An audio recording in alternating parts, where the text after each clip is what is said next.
seus próprios pais, irmãos, parentes e amigos, e eles matarão alguns de vocês. Todos odiarão vocês por causa do meu nome, mas não se perderá um só fio de cabelo da cabeça de vocês. É pela perseverança que vocês ganharão a sua alma. Vamos orar e em seguida você pode sentar. Deus bendito, nós te damos graças, porque como teu filho orou, é aqui que nós encontramos consolação, instrução, exortação, orientação para a nossa vida. E aqui está a tua palavra aberta, isso é sinal do teu cuidado com as nossas vidas. Obrigado, Deus, por esta oportunidade, obrigado por nos ter permitido chegar até este lugar. Agora, ó Deus, Espírito Santo, usa-me com graça, com autoridade, com amor verdadeiro para expor a tua palavra. E mais uma vez eu suplico ao Senhor que conceda aos teus filhos e filhas aqui presentes um coração aberto e disposto, não para ouvir o que eu tenho a dizer, mas para ouvir a tua voz. Fale conosco, com cada um de nós, é o que te suplicamos em teu nome. Amém. Por favor, pode sentar.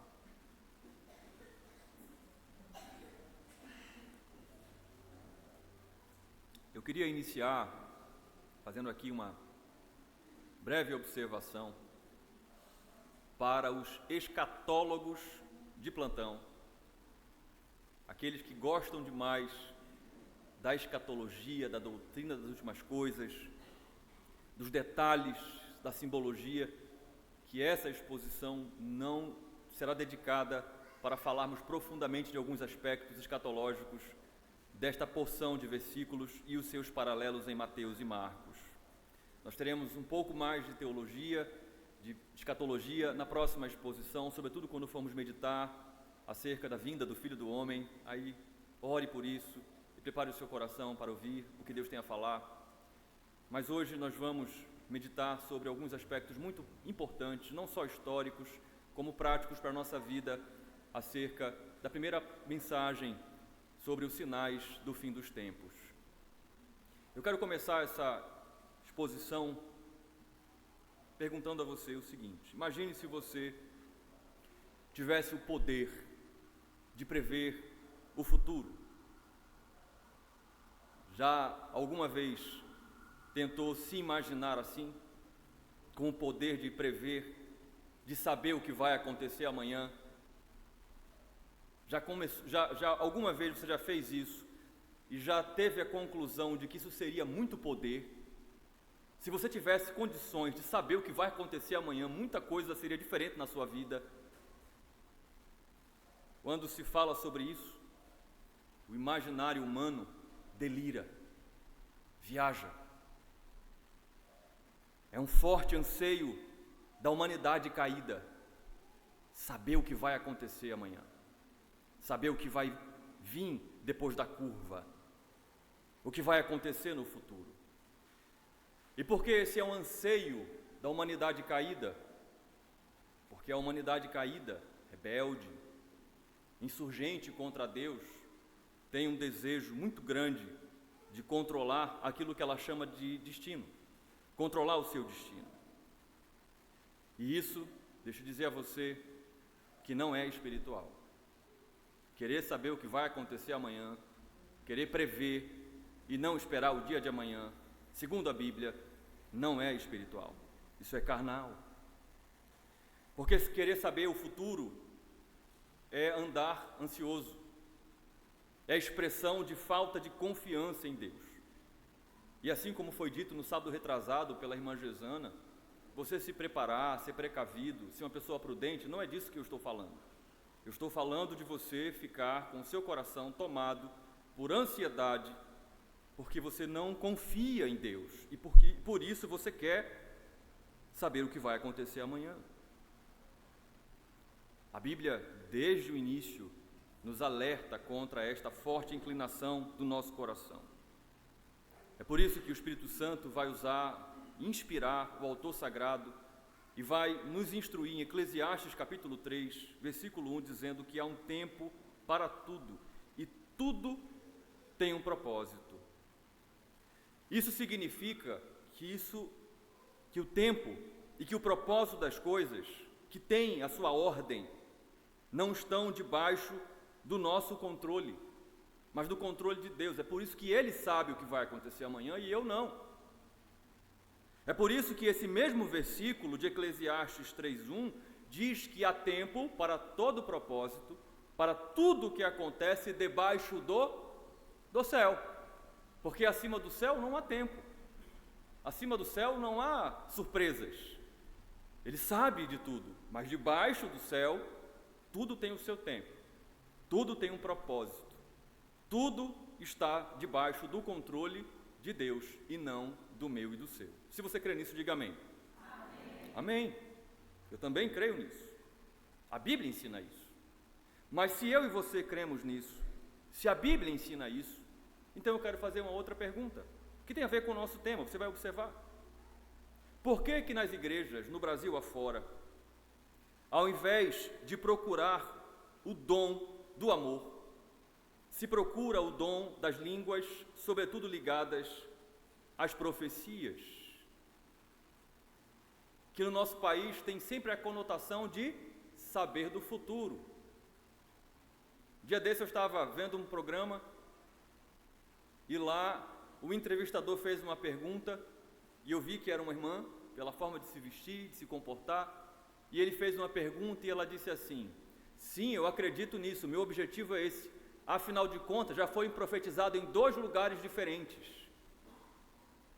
Claro que essa irmã estava muito bem intencionada na sua fé, mas a sua fé estava mal direcionada. O entendimento dela sobre profecia não é para saber o que vai acontecer amanhã, você vai ver aqui. Por quê? Porque se procura mais saber o que vai acontecer amanhã, se procura, Senhor, eu quero ser profeta, eu quero ser usado pelo Senhor, do que o amor. A resposta eu já dei. Falta de entendimento do que é o ministério profético. As profecias, elas foram dadas e elas continuam sendo dadas, como está acontecendo aqui nesta noite, quando a palavra de Deus é pregada, para revelar a vontade de Deus à sua criação.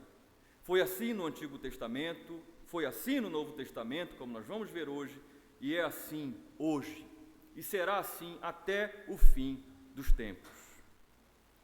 Quando o Senhor entregou as profecias aos seus servos, o propósito não era informar sobre o futuro, não, desde o Antigo Testamento.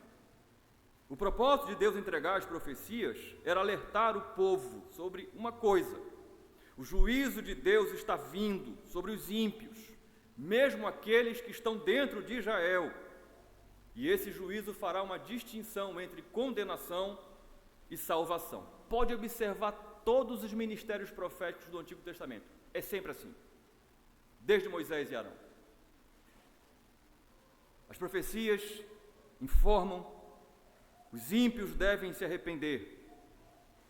Ao mesmo tempo, os crentes devem perseverar em obediência a Deus, mesmo em meio às calamidades, as maiores calamidades que possam vir, como nós vamos ver hoje. É nesse mesmo espírito que o nosso Senhor Jesus Cristo, que é o eterno profeta, profetiza aqui sobre o que haveria de vir, para chamar os rebeldes ao arrependimento e para encorajar aos crentes: fiquem firmes, não se desviem, a despeito do que está por vir. É isso. Não é revelar o que está para vir. O propósito não é esse. A cena, vocês lembram, é aquela que nós meditamos no domingo passado. Jesus e os seus discípulos estão sentados diante do magnífico templo de Herodes, estão no Monte das Oliveiras. Os discípulos chamaram a atenção de Jesus para a imponência, para a beleza daquele complexo de prédios. Mas Jesus alertou aqueles discípulos: vocês estão vendo tudo isso? Pois eu quero dizer a vocês que não ficará pedra sobre pedra que não seja derrubada. Versículo 6. Então, chegamos no versículo 7. Perguntaram a Jesus, responderam A reação deles a essa informação de Jesus foi perguntar: Mestre, quando será isto? E que sinal haverá quando estas coisas estiverem para acontecer? Nós vimos na exposição passada que aqui está Jesus com os seus discípulos. Logo, essa pergunta que Lucas traz genericamente, como ele trouxe genericamente a primeira parte, do versículo 1 ao 6, essa pergunta é feita pelos discípulos, de modo que Marcos, capítulo 13, versículo 3, nos dá conta que foram duas duplas de irmãos, Pedro e André, Tiago e João. Esses quatro fazem essa pergunta para o Senhor. Eles são judeus. Eles ouviram a profecia que Jesus trouxe acerca do templo. E como judeus, eles conheciam muito bem a história do povo hebreu. Eles sabiam como foi terrível o processo de destruição por meio de Nabucodonosor e o Império Caldeu da cidade, dos muros e do templo. Jesus agora, séculos depois, quase 8 séculos depois, Jesus está anunciando uma catástrofe muito parecida, 6 séculos depois. Ele está anunciando uma catástrofe semelhante àquela vivida pelo povo no século VI a.C. Então eles pedem a Jesus um sinal. Diga-nos, Senhor, o que acontecerá antes que nos alerte que esta calamidade está iminente de acontecer. Mas é interessante que essa pergunta que também é sintetizada aqui em Lucas, ela é trazida de modo mais profundo no relato de Mateus, capítulo 24, também no versículo 3. Eles perguntam assim a Jesus: diga-nos quando essas coisas vão acontecer e que sinal haverá da sua vinda e do fim dos tempos. Essa é a perspectiva desses discípulos. Não é só algo físico e geográfico. Eles entenderam que a fala de Jesus dizia respeito à iminente vinda do Messias, o retorno do Messias e, consequentemente, o fim desta era, o fim deste tempo. Os discípulos interpretam que a queda de Jerusalém, que a destruição do templo, seria o mais escatológica possível. Seria o fim de todos os tempos da humanidade caída no pecado. Mas Jesus então vai passar a mostrar aos discípulos que eles estavam parcialmente equivocados, errados.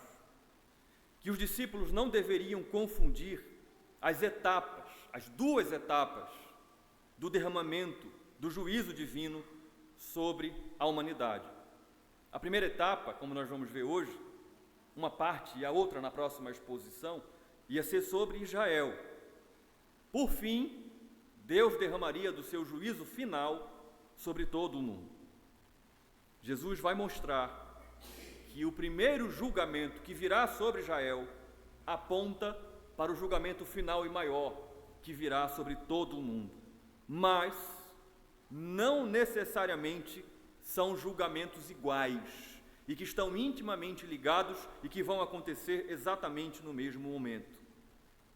Jesus vai começar a mostrar para eles que há uma ordem das coisas acontecerem, uma ordem sucessiva até a consumação de todas as coisas. Observe o versículo 8. Jesus respondeu: tenham cuidado para não serem enganados, porque muitos virão em meu nome, dizendo, sou eu, e também chegou a hora, porém não vão atrás deles. O Senhor começa logo alertando os discípulos: lembre-se, por favor, das 3 etapas que nós vamos meditar hoje. Ele está falando com a igreja. Há um perigo chamado engano. O alerta do mestre é sério e é urgente. Tenham cuidado. É uma palavra só no grego. A ideia é vejam, estejam vigilantes, mantenham constante vigilância, tenham muito cuidado para que vocês não sejam enganados. Jesus disse que em pouco tempo se levantariam pessoas em seu nome e diriam, sou eu. Que viriam e se apresentariam como representantes do Messias ou como o próprio Messias. E ainda por cima, chegariam para a igreja e diriam: chegou o tempo, porque essa é a palavra grega, kairos, e a NVI traduz tempo adequadamente. Chegou o tempo. E não demorou muito para isso acontecer. Quem esteve aqui nas exposições em Atos deve lembrar. Atos já registra pelo menos 2 casos. Teudas e os 400 seguidores. Atos capítulo 5, versículo 36, nos diz que Teudas foi morto e os 400, os seus discípulos, não são os 300 de Esparta não, atenção, os 400 se dispersaram. E Atos ainda nos fala, no capítulo 21, versículo 38, que havia um tal de um egípcio, que a gente não sabe o nome, que era seguido por 4.000 sicários, que eram assassinos, que matavam, lembram disso? Matavam as autoridades romanas, eram anti-Roma, mas que esse aqui também, esse tal egípcio, que inclusive, Atos 21, Paulo está sendo indagado: você não é esse egípcio não? E Paulo diz: não sou eu. Esse que também disse que era o Messias, ele se perdeu lá pelo Egito, pelo deserto. Mas não só no período do Novo Testamento, ao longo da história, muitos outros têm se levantado em nome de Cristo, dizendo inclusive que são Ele. E eu estava refletindo sobre isso, eu não sei se os mais novos aqui, talvez a minha idade agora seja denunciada. Você já ouviu falar sobre uma personagem brasileira aqui, chamada Henri Cristo? Quem já ouviu, levante a mão, por favor. Deixa eu ver se os mais jovens não estão levantando. Ana Luísa não levantou a mão. Henri Cristo. Ele realmente está sumido, nem sei que fim ele levou, mas ele dizia que era a reencarnação, não vou gastar tempo sobre isso, de Jesus. Então, é apenas um exemplo de que ao longo da história muitos se apresentaram como em nome do Messias, alguns até dizendo que eram o próprio Messias.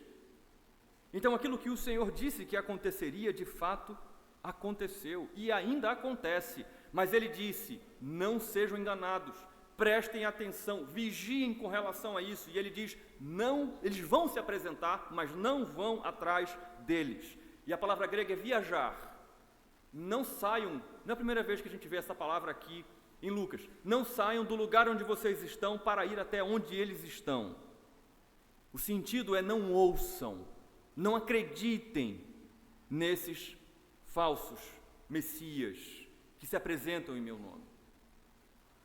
Observe, igreja do Senhor, aquilo que o Senhor está falando para a igreja. Observe que terrível alerta Jesus dá para a igreja.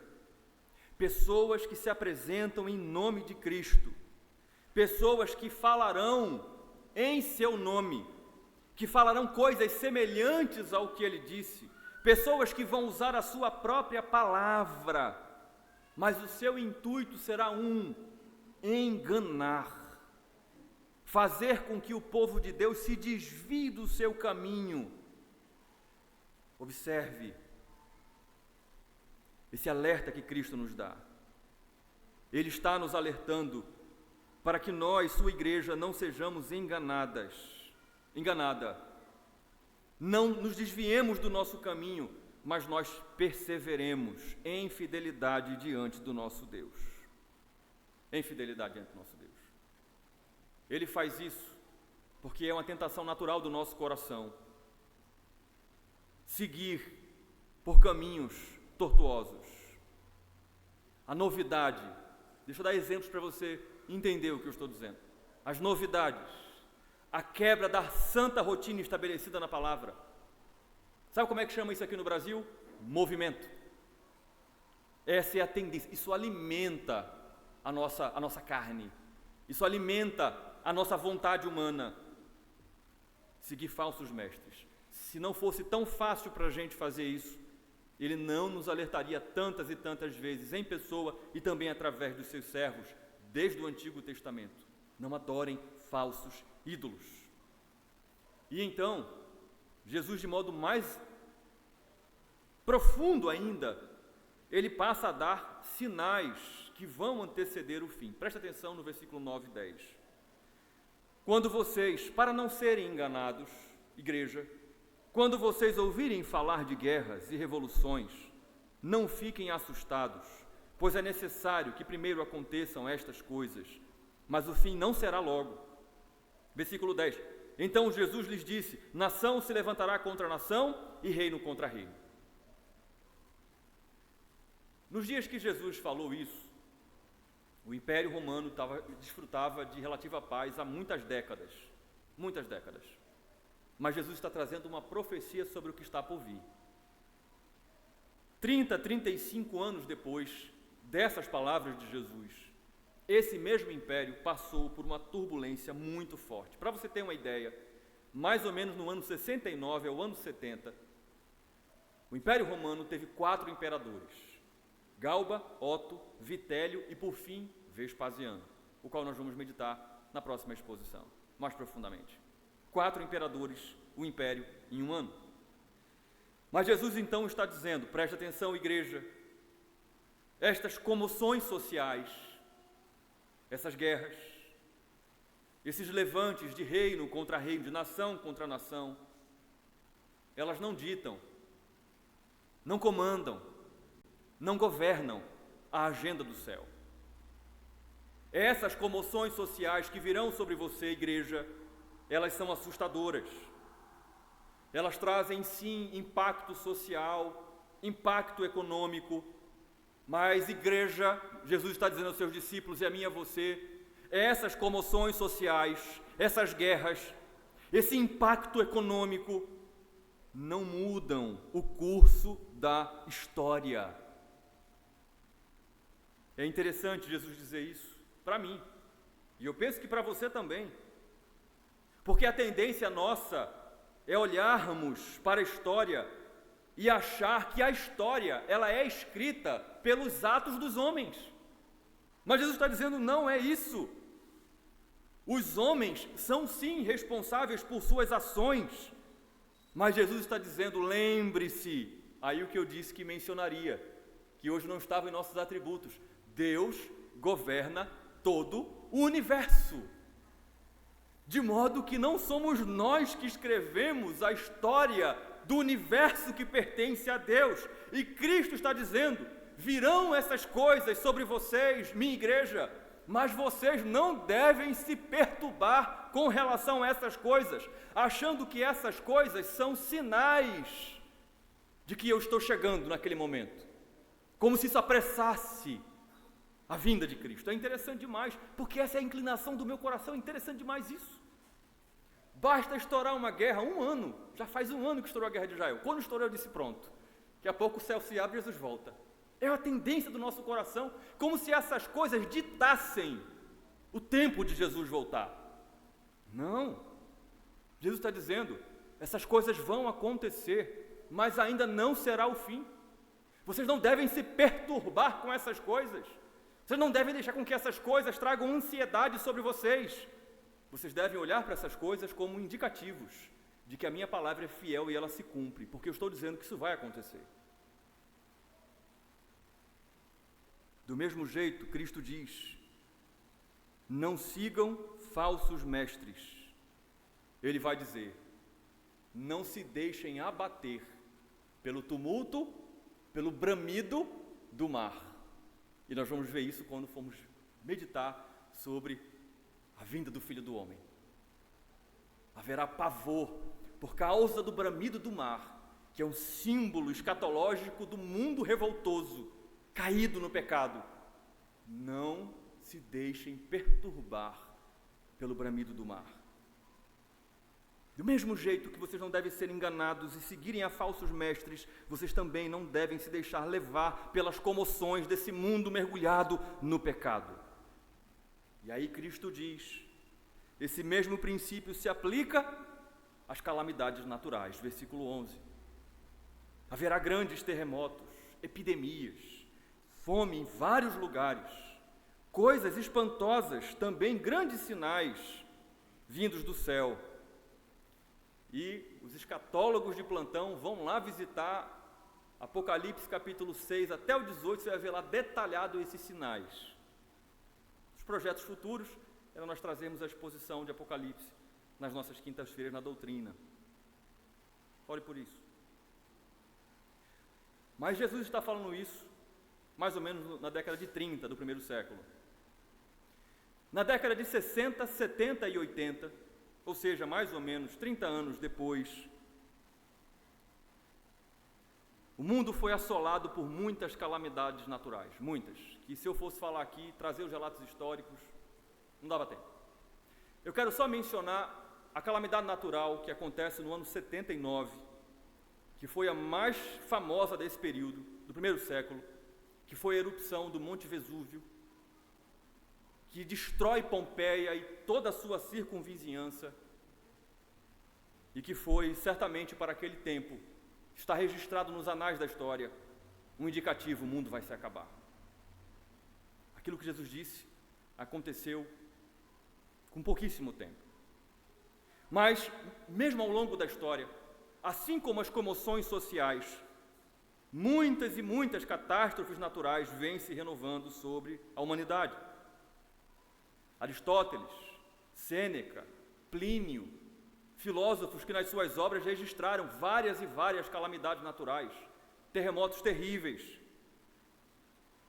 Mas então, Jesus está dizendo que do mesmo jeito que haverão comoções sociais, haverão comoções naturais. Porque, afinal de contas, as comoções naturais, se você nunca pensou nisso, elas são, na verdade, fruto e consequência daquilo que Deus disse ao homem, especificamente a Adão, o responsável pela corregência da criação, em Gênesis 3,17, dizendo: por causa do seu pecado, maldita é a terra, por sua causa. O apóstolo Paulo, daqui a pouquinho estaremos chegando lá, se Deus quiser, no capítulo 8 de Romanos, versículo 19 ao 22, o Espírito Santo fala com todas as letras. Ardente expectativa da criação, aguarda a revelação dos filhos de Deus. Versículo 20 de Romanos 8 agora. Pois a criação está sujeita à vaidade, não por sua própria vontade, mas por causa daquele que a sujeitou, na esperança de que a própria criação será libertada do cativeiro da corrupção para a liberdade da glória dos filhos de Deus. Porque sabemos, versículo 22, que toda a criação a um só tempo geme e suporta angústias até agora. Jesus fala que grandes sinais virão do céu. Fenômenos meteorológicos, fenômenos espaciais, meteoros, meteoritos, eclipses solares e lunares, que estimularam, por exemplo, a civilização maia a, em todo eclipse, toda lua cheia, sacrificar seres humanos em homenagem ao Deus Lua. Todas essas comoções sociais, naturais, vêm alertando, alarmando a humanidade, de modo que até a ala da ciência mais ateia, até hoje, se você seguir a NASA, o perfil da NASA ou da Forbes, haverá um eclipse, a lua azul, lua vermelha de sangue. Esses fenômenos continuam chamando a atenção mesmo daqueles que se dizem ateus. Jesus diz: haverá tudo isso, mas nada altera o rumo da história. Nada retarda ou antecipa a minha volta. Você, igreja, não pode se deixar ser conduzida por essas coisas. Você deve saber que essas coisas acontecerão e que terá um propósito: de chamar ímpios ao arrependimento, de servir como sinal para a igreja do Senhor. Persevere, fique firme, as calamidades estão vindo, elas estão vindo, mas vocês devem permanecer fiéis. Todas essas calamidades sociais, naturais, tudo isso não deve ser usado por falsos mestres, nem por falsos profetas, para dizer: é já que ele está vindo, é hoje, é amanhã, é esse ano. Não. Essas calamidades têm o propósito de chamar o ímpio ao arrependimento e dizer ao santo: santifique-se mais, persevere em fidelidade a Deus. E por isso eu espero que você não tenha vindo aqui hoje na expectativa, nosso pastor vai olhar para o mundo, vai pegar essas calamidades, vai fazer uma projeção e vai dizer, falta pouco. Não posso fazer isso. A Bíblia não me autoriza a fazer isso. Não temos como fazer uma estimativa. O que a Bíblia está fazendo aqui é dizer para mim e para você que Jesus e a sua palavra não mente. Ele disse que isso iria acontecer e isso está acontecendo. E aquele que é imundo, que é sujo, que é ímpio, suje-se mais em sua imundícia. E aquele que é santo, santifique-se mais. Porque de fato ele está voltando. Não sabemos quando ele está vindo, mas ele está vindo. E os sinais que antecedem a sua vinda estão se cumprindo, estão acontecendo. Mas Jesus diz aos seus discípulos que antes dessas coisas se desenrolarem na história, mesmo para eles, uma coisa deveria acontecer primeiro. Versículo 12. Antes, porém, de todas essas coisas, vocês serão presos e perseguidos. Vocês serão entregues às sinagogas e lançados nas prisões. Serão levados à presença de reis e de governantes por causa do meu nome. No segundo volume de Lucas, da obra, do conjunto, Atos, nós temos o registro do cumprimento dessa profecia do Senhor, que disse que aconteceria isso antes das outras coisas que ele acabou de anunciar. Os próximos 35 anos seriam de intensa perseguição sobre a igreja cristã nascente. Intensa. E essa perseguição, os primeiros 35 anos, seria por parte do próprio povo da aliança, o povo judeu. Não seria por Roma, não seria pelos gregos, não seria pelos gentios, mas seria pelo próprio povo judeu. E Jesus diz, com todas as letras, vocês serão entregues às sinagogas e lançados em prisão. E Atos vai registrar essa intensa perseguição que, veja, inicialmente ela é liderada por um rapaz chamado Saulo. Mas Atos vai ainda registrar que essa perseguição avança por 35 anos e aquele que era antes perseguidor, ele agora também passa a ser perseguido. Paulo, um dos apóstolos de Jesus Cristo. Vocês serão levados aos reis, Jesus disse. E isso aconteceu. Agripa I foi o primeiro monarca usado por Satanás para cumprir a vontade de Deus, para ser o algoz e o assassino de Tiago, irmão de João, um dos filhos do trovão, um dos Boanerges. Agripa II também foi outro rei que, apesar de não ter sido responsável pela execução de Paulo, Paulo teve que estar diante dele e apresentar defesa. 2 reis, em menos de 35 anos. Ele diz, vocês serão levados diante de governadores, e quem estava aqui nas exposições em Atos, lembra? De Paulo apresentando sua defesa diante de Félix primeiramente, e depois diante de Festo. Governadores esses, que foram incitados pelos judeus contra Paulo. Mas Cristo diz, isso vai acontecer, não vai demorar. Mas tudo isso vai acontecer, tudo isso acontecerá por causa do meu nome. Cristo está dizendo, eles estarão perseguindo a vocês, logo estarão perseguindo a mim. Se levantarão contra vocês, mas isso será por causa do meu nome. Estarão perseguindo a mim, como ele disse ao próprio Saulo, por que me persegues? Ele diz, vocês sofrerão essas coisas, eu sei, igreja, discípulos, eu sei e eu quero que vocês saibam que vocês vão sofrer e que existe um propósito para que vocês passem por essas coisas. Versículo 13.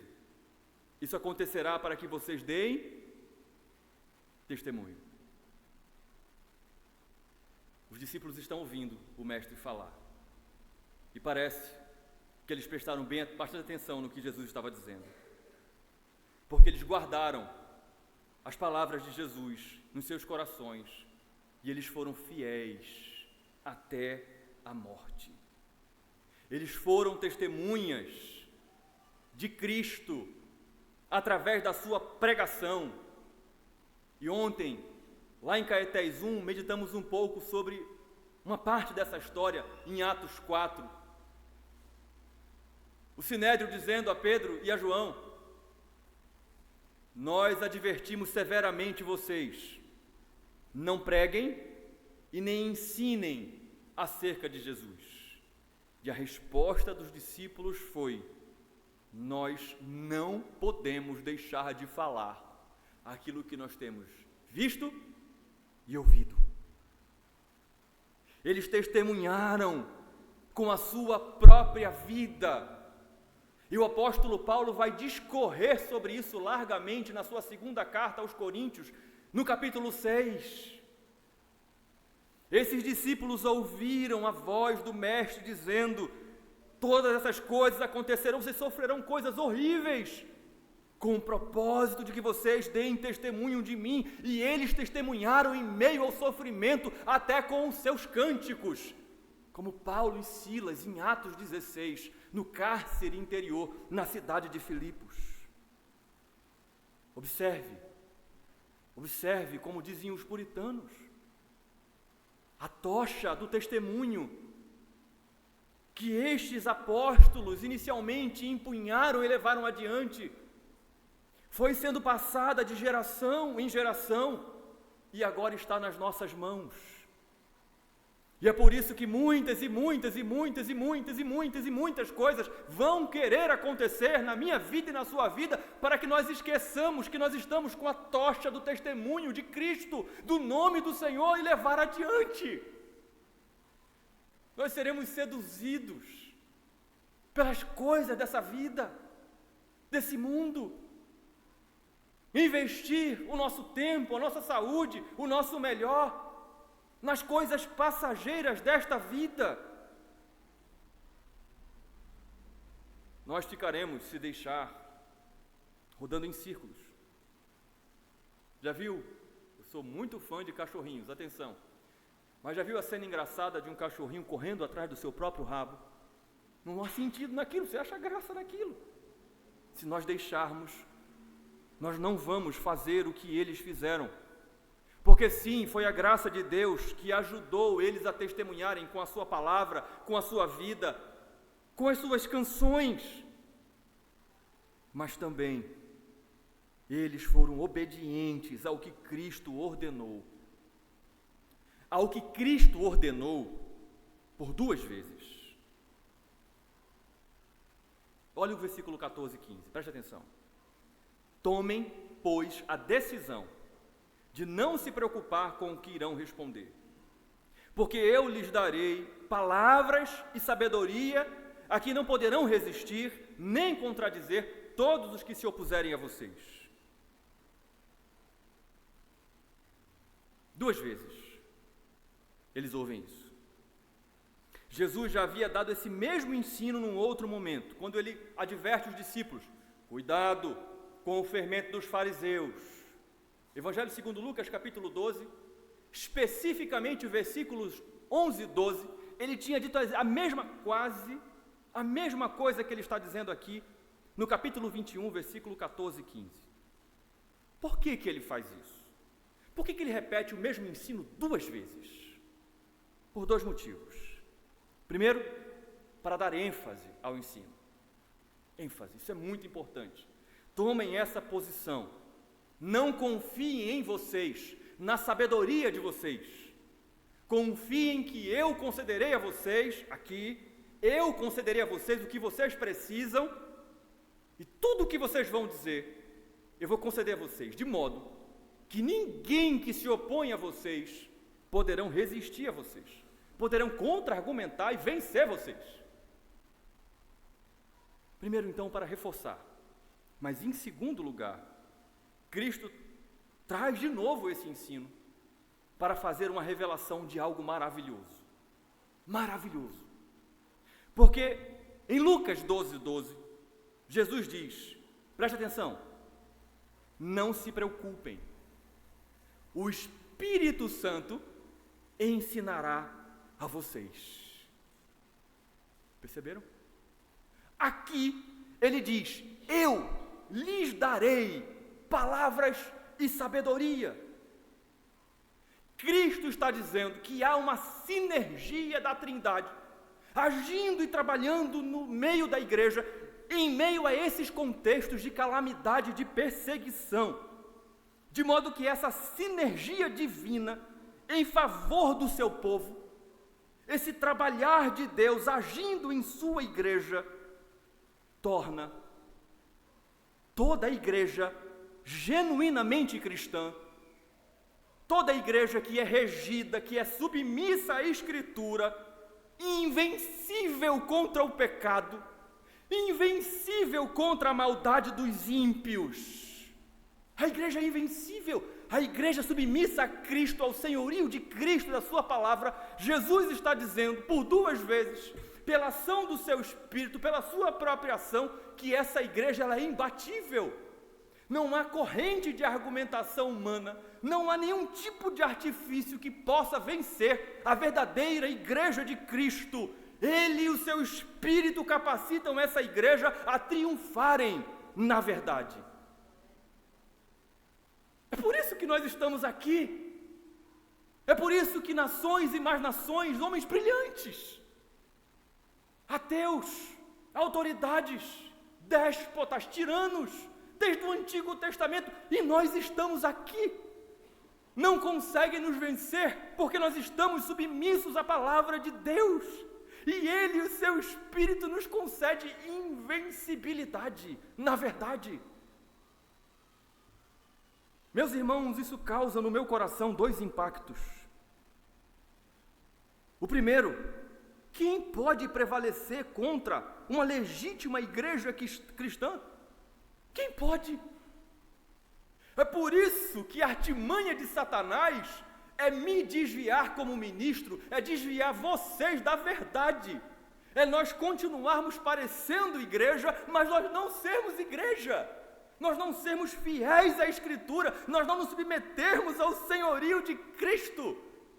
Aí nós seremos alvos fáceis, aí Ele vai poder nos vencer e nos destruir, como Ele fez com a igreja de Éfeso.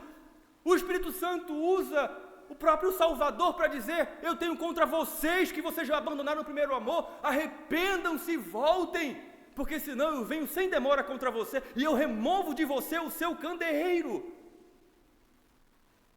E infelizmente, anos depois, aquela igreja foi arruinada e nunca mais foi restabelecida.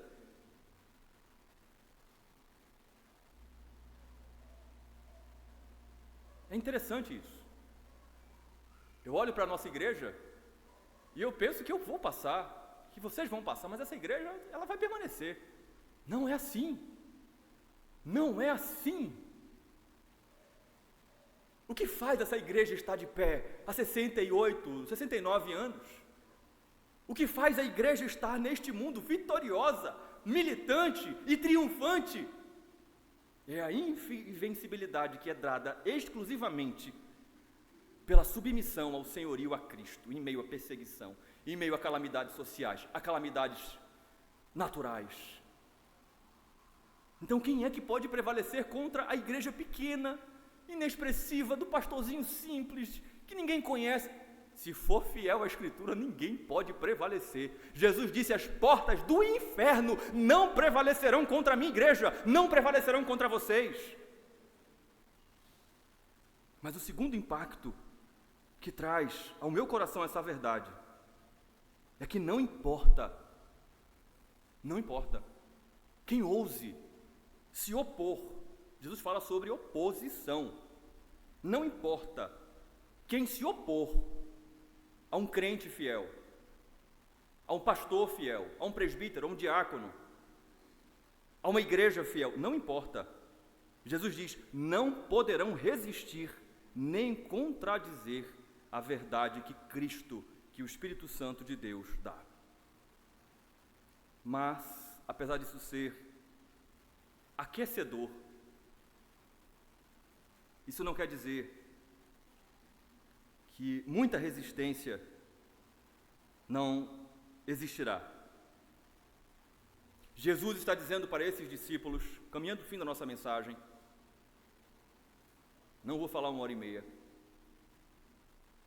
que o grau de resistência, de oposição que eles sofreriam seria inimaginável.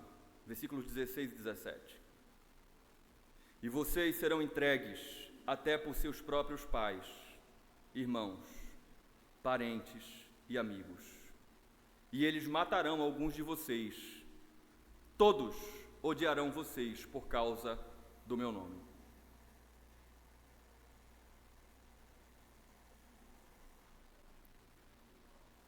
A cena trazida em Mateus e Marcos é ainda mais séria do que essa, mais profunda. Eu quero apenas destacar o versículo 12 de Marcos 13. Escute. Jesus diz: um irmão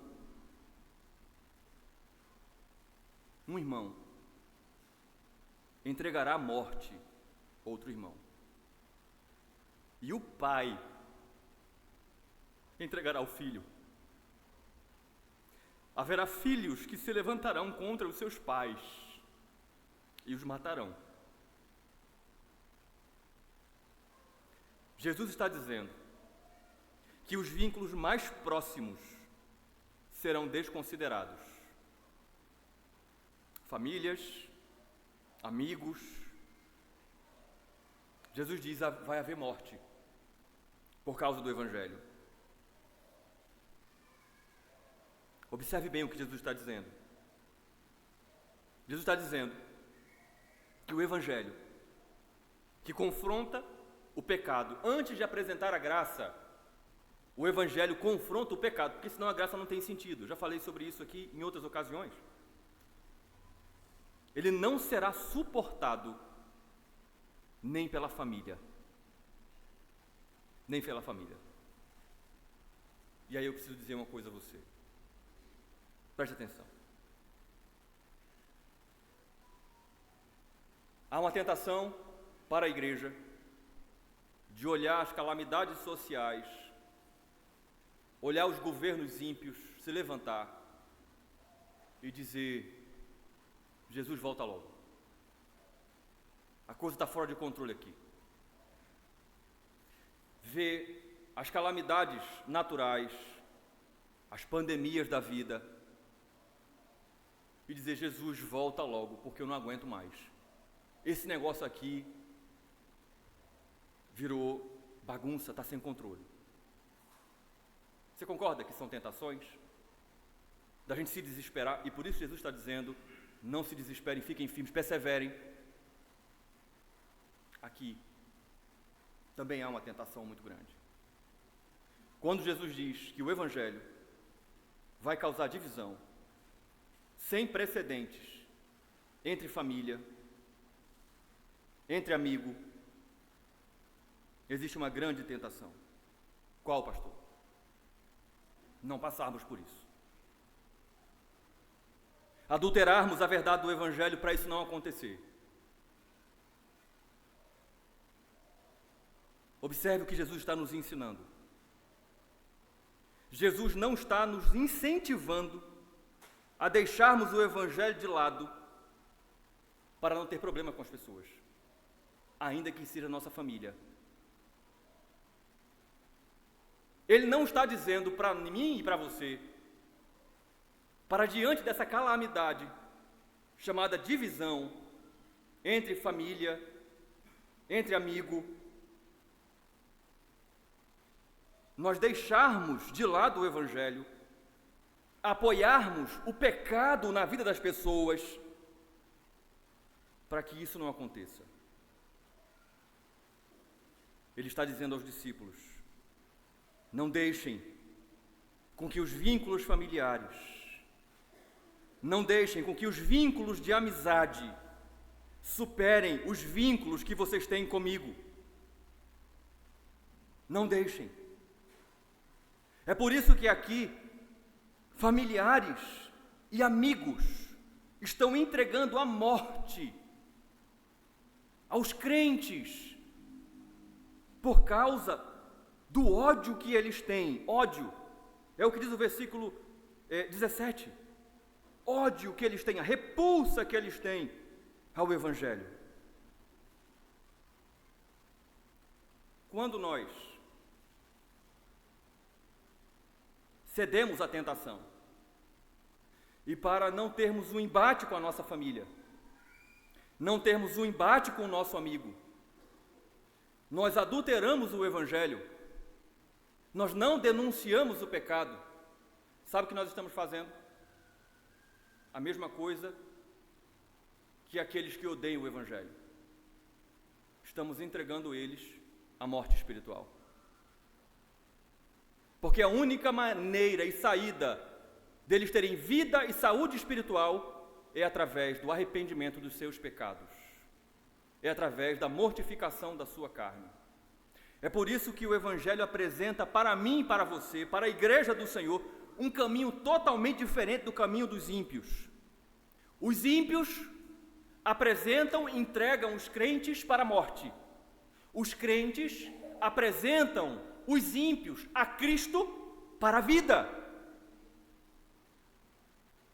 Não esqueça disso, meu irmão e minha irmã. Não se deixe vencer pela inclinação da sua carne. Você ama o seu familiar, o seu filho, a sua filha, o seu marido, a sua esposa. Seja um instrumento de Deus na vida dele, dela, para a santificação. Denuncie o pecado, mesmo que ele entregue você à morte por causa disso, mesmo que ele rompa com você por causa disso. Você ama de fato o seu amigo? Ele é precioso para você? Você quer tê-lo por muitos e muitos anos e ainda na eternidade? Se ele está em pecado, com lágrimas nos olhos, diga: meu irmão, meu amigo, minha amiga, pelo amor que eu tenho a você, eu preciso dizer a você que você precisa ir a Cristo.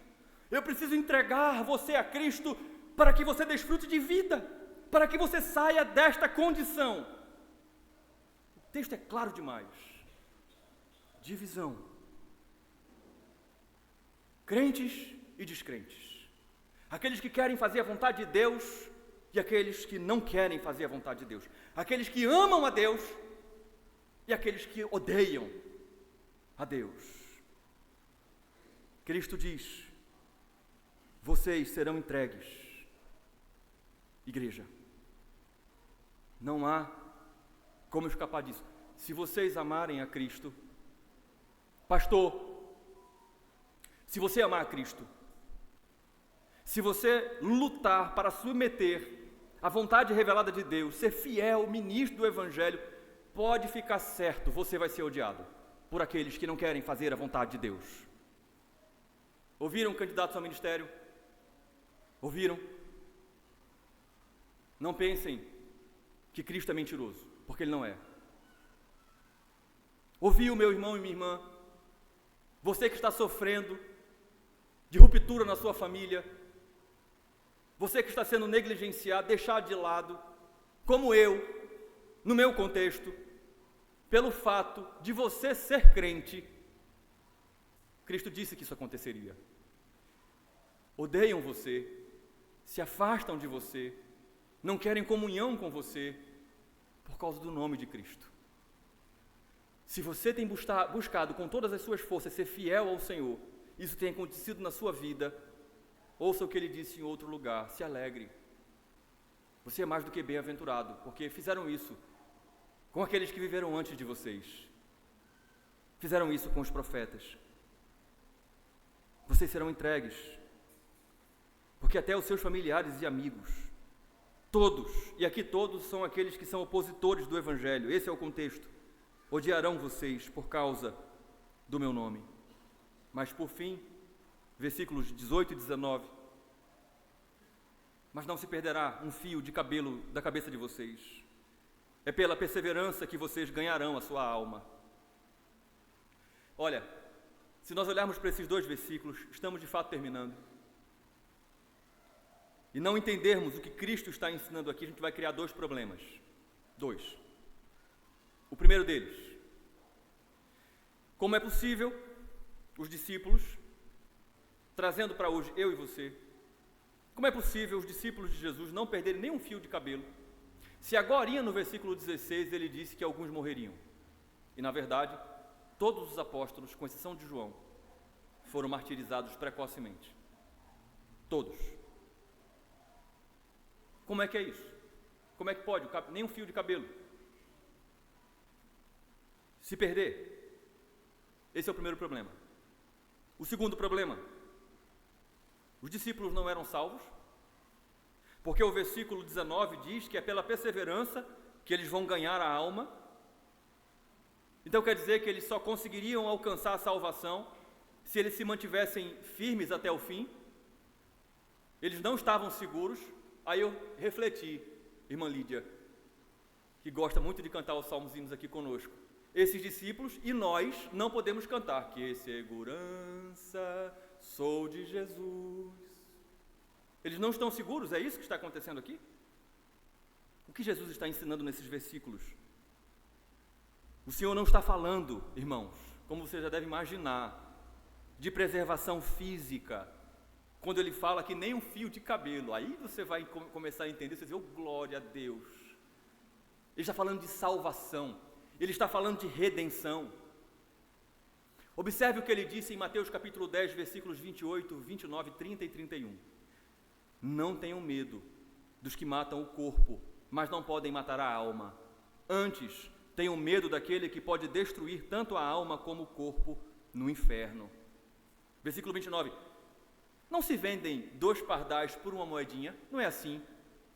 Contudo, diz ele, nenhum deles cai no chão sem o consentimento do Pai de vocês. Aí ele vai dizer no capítulo 10, versículo 30 de Mateus, até os cabelos da cabeça de vocês estão contados. Aí encerra com o versículo 31. Portanto, não tenham medo, porque vocês valem muito mais do que os pardais que são comprados a dupla por uma moedinha. Jesus está encorajando os seus discípulos. Fiquem firmes, porque eu salvei vocês, porque vocês estão seguros nas minhas mãos, ainda que vocês tombem, ainda que vocês morram. Ele havia dito em João capítulo 10, versículo 28, o texto que Deus usou há muitos e muitos anos atrás para abrir o meu entendimento para a doutrina da eleição. Eu lhes dou a vida eterna e jamais perecerão, ninguém as arrebatará da minha mão. É nesse sentido que Jesus diz, não se perderá nenhum fio de cabelo da cabeça de vocês. Já ouviu algum testemunho de ex-pai de santo que disse que foi fazer trabalho, desenterrar a ossada, e o demônio incorporado disse, aí não, porque aí é dele, aí não mexa nesses ossos, aí não. Isso é tão sério que Apocalipse vai dizer que o mar vai devolver os seus mortos, a morte vai ter que vomitar o povo de Deus. Tem esse irmão, essa irmã, familiar, querido, que partiu, que está na glória. O seu corpo, ele será devolvido. 1 Coríntios capítulo 15 também fala sobre isso. E será revestido de glória e de incorruptibilidade, de modo que nesse contexto, nem um fio de cabelo, sendo pouco ou sendo muito, nem um fio de cabelo irá se perder. Por isso o versículo 19, assim é pela perseverança que vocês ganharão a sua alma. Percebe?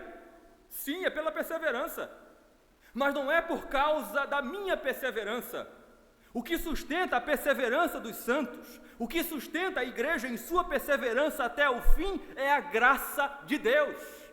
É por isso que Paulo diz que todas as coisas Deus faz convergir, cooperar para o bem daqueles que amam a Deus e que são chamados segundo o seu propósito. Romanos 8, 28. Vocês vão ter a alma de vocês ganha, mantida, preservada por causa da perseverança que vocês exercerão por causa da graça que eu concedo a vocês. Então, qual é a nossa responsabilidade? Qual é o nosso papel? Qual é a nossa missão? É esta que está sendo encorajada neste sermão apocalíptico, messiânico, escatológico. Perseverar, fiéis até a morte. Portanto, amada igreja do Senhor, não importa quantas guerras, quantas comoções, quantas pandemias, quantas catástrofes surjam, Não importa o quanto eu e você sejamos perseguidos, presos, odiados, até pela nossa família, até pelos nossos amigos, às vezes até pelos nossos irmãos que estão do nosso lado na igreja. Não importa se eu e você teremos que ser mortos por causa da nossa fidelidade. Essas coisas não mudam quem Deus é.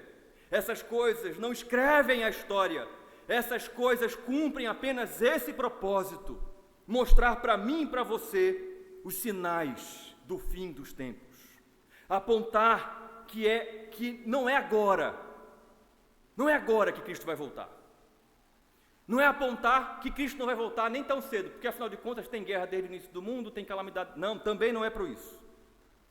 São para dar testemunho de que Cristo está voltando, não sabemos quando.